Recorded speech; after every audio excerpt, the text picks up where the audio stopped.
Oui, Madame la Présidente, chers collègues, permettez-moi de revenir un instant simplement sur les actions à l'international menées par notre collectivité. Oui, les Français sont généreux, les Bourguignons et Franc-Comtois également, puisqu'ils consacrent, ne serait-ce qu'en termes d'aide au développement, 16 milliards d'euros chaque année, ce qui fait de la France le 5e contributeur mondial. À savoir que près de la moitié de ces contributions vont sur le continent africain. C'est un continent qui m'est cher parce que j'ai consacré de nombreuses années de ma vie professionnelle à la coopération internationale. Et aujourd'hui encore, à titre personnel, j'y interviens régulièrement. Comme quoi on peut siéger dans ces rangs, vous voyez, et avoir une certaine vision du monde.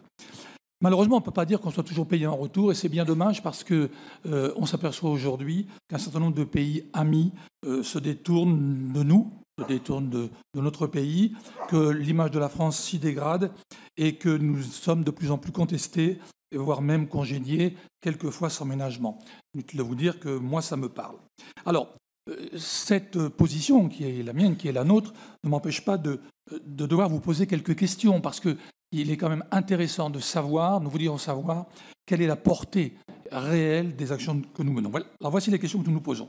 Quelles répercussions, au titre de notre collectivité, les actions que nous menons ont sur le rayonnement de la région? Quelle attractivité cela exerce? Est-ce qu'on a quelque chose de concret là-dessus?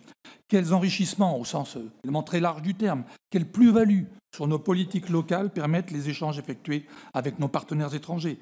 Quelle stratégie d'influence économique impliquant les différents acteurs concernés développons-nous afin de valoriser économiquement nos entreprises, par exemple?